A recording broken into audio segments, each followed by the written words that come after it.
talking about expectations for youth workers. First one was your commitment to Christ. The second one was your commitment to family. The third one is your commitment to students. Youth ministry is relational. Always has been. You've got to love kids. I remember meeting a youth pastor in Dallas one time years ago, and he was actually leaving. He was leaving that church that he was at. He was going to go get a different job. And I asked him, so what do you think it is that your church needs most in the next youth minister? And very quickly he said, you know what? They need somebody who loves kids. I just don't like kids anymore. And I thought to myself, well, yeah, you need to get out of this profession. This is not for you. Your main job is to love kids. How ridiculous would it be for a missionary to be angry or upset in a foreign country and constantly just complain about how the people dressed or about their manners or their customs or the way they spoke? The missionary knows that he must first love the people as they are in order to reach them and to make a difference in their lives for Jesus. You, as a youth worker, are a cross-cultural missionary. You're taking the never-changing Word of God to an ever-changing culture that teenagers live in. You're a cross-cultural missionary. You've got to love those students and take them the gospel. Understand that talking to students can be difficult at times. Sometimes it can be awkward. It's definitely awkward for teenagers to talk to adults, especially junior hires. And so what I would tell you as the adult in this relationship, embrace the awkwardness, all right? Just embrace the awkwardness. Speak to them first. Talk to them. Don't wait for them to come to you. Take the first step. Ask them questions. Don't be afraid. One youth worker named Levi, who's in his late 20s, the time that he wrote this to me, he said, relationships are hard and awkward, but they change lives. Youth ministry isn't done from the back of the room or by dropping off cookies every now and then or by showing up once a month. I have plenty of chaperones, but I need disciple makers. Programs, facilities, bands, games are all secondary to showing kids the love of Jesus and following him together.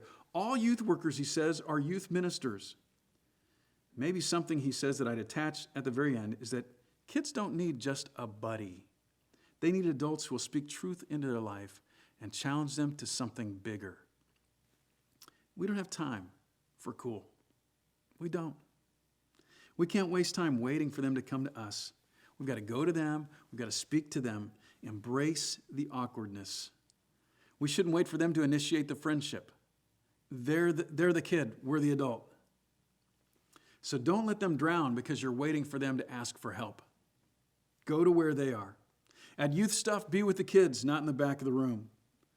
Hang out with them. Talk with them. Don't just talk to the other adults who are there, but talk to the students. Think about this. How would you show love to your own children? It's been said that there are 5 love languages. There is time, gifts, words of affirmation, touch, and acts of service. These are the 5 love languages. Now, with your own children, at what age would you stop doing these things? The correct answer is never. So we need to do that. We need to show love to students through our time, through affirmation, through going to take them out for a Coke or a coffee or lunch or playing a video game or just spending time with them, going to their events, letting them know how proud you are of them. Just spending time with them. Because we are youth workers, we will build up our students and encourage them. Because we are youth workers, we will let our students know that we want to know them, that we want to spend time with them. Because we're youth workers, we will get to know the world that our students live in and do our best to help them navigate their way through it. One of the most basic needs for all humanity is to be loved, and students are literally crying out for this. So pray for your students. Pray for them when you're driving home from youth group at night. You get done on a Wednesday night or a Sunday night, on your way home, just pray for the students. And notice when they're missing. Before you leave the church parking lot, pull out your phone and text the ones who weren't there. Just saying, hey, I missed you tonight. Hope you can be there next week. If there's anything I can do for you, let me know. If there's anything I can be praying for you, let me know. Why do you do that? Because you care. It's that simple. That's commitment 3. Commitment 4 is your commitment to youth ministry. I believe that people in youth ministry are world changers. I wouldn't be working in youth ministry today still if I didn't believe that. Never underestimate your job as someone I'm just a small group leader for 10, 15 minutes, 20 minutes at the end of youth group on a Wednesday night. Or I'm just a Sunday school teacher. You know what? You may be the adult that is saving that student's life. For the past 9 years, I've worked as a program director at a camp in Colorado.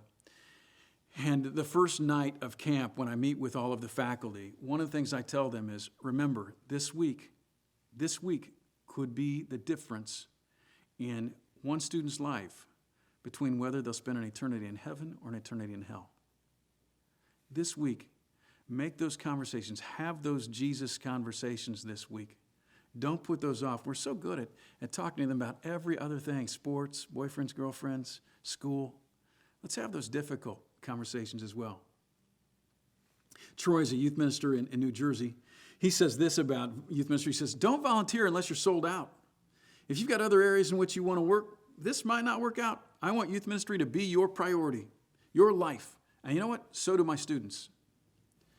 So we need to take the responsibility of student ministry seriously. It's going to show in your lesson prep. It's going to show in your prayer and giving your time and effort to that ministry. No more last-minute stuff. Ben is a youth pastor in Kansas. He says, you know what, just because I'm teaching doesn't mean they're learning. I'd better be on my toes. I'd better involve them in the lesson. I've got to be creative. I've got to build relationships with them in order to be heard. Understand that anything worth doing is worth doing well. As a youth ministry team member, you've got to be dependable.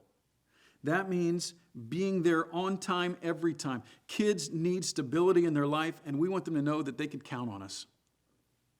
So arrive early, stay late. The rest of the youth ministry team needs you too. One thing that our teenagers and children don't need is one more adult who will let them down. They've had enough of that. Be dependable. Be a team player. All the youth coaches work together for the same purpose. We will support and pray for each other. We will encourage each other. We will help out wherever needed. Our monthly meetings are vitally important, and so we will go to those. We will attend those because we know how important they are for prayer and team building. Make those meetings a priority. Be supportive of the direction of the ministry. Every now and then a decision might be made in your youth ministry that you don't agree with the decision. I would tell you to do your best to get on board with those decisions and not to complain about things that might take place. I love this. I'm just going to quote this directly. Doug Fields is an author and longtime youth pastor. He gives this wise response to people who resist change. He says, quote, I'm sorry you can't support this change. While I value your concerns, they're minor in comparison with the magnitude of this change. What we're doing is bigger than any one person. This change is vital to the health of our ministry, and we're going forward. I'd like to ask you not to create division in our church by being vocally opposed. Couldn't say it better. That's why I quoted him. One more thing here. Build up your youth minister. Encourage them. Encourage her. There are some people, hopefully not in your church, but there are some people who don't think student ministry is as significant or as important as other ministries are. But in reality, reaching students and children is deeply critical. The 2 points in a person's life when they walk away from their faith most are when they're moving from grade school into junior high, when they're finally making their own decisions and their parents let them choose. And the other time they make this decision to walk away from their faith often is when they leave high school and move off to college. These years between 12 and 25 are a hugely critical time. Some of the biggest decisions in their lives will take place during these times. Youth ministry is terribly important. Consider this. When's the last time you heard someone walk up to a grade school teacher at the public school and say to them, so hey, you're a pretty good fourth grade teacher. When do you think you'll start teaching high school students? When do you think you might start teaching adults? When are you going to get a school of your own? We would never say that. That's their chosen profession. That's their vocation. That's what they prepared themselves to do. But yet, we'll do that to youth ministers all the time. So, you've been doing this youth ministry thing for a while. When are you going to start working with adults? When are you going to get a church of your own? We need to build up the student ministry and the student minister. It's pretty common to hear negative comments about your job. We all go through those. I can hear 9 positive comments and then 1 negative one, and you know which one torments me? Which one bugs me? I mean, I just can't let it go sometimes, that 1 negative comment. And so we need to do what we can to build each other up. Everyone has expectations for the youth minister. Everybody does. The preacher has his expectations. The church board has their expectations. The youth coaches, the students, the parents, they all have their expectations. Maybe we need to change our expectations to the same ones that he has for you or that she has for you. They want you to love God.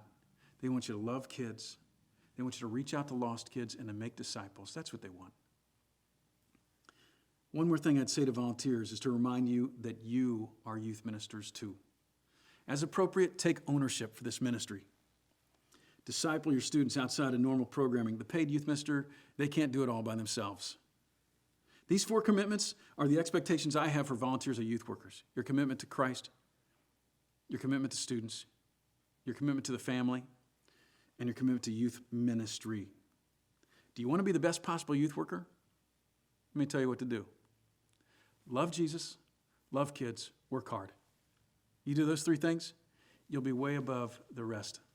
You'll be one of the best youth workers in the country. I guarantee it.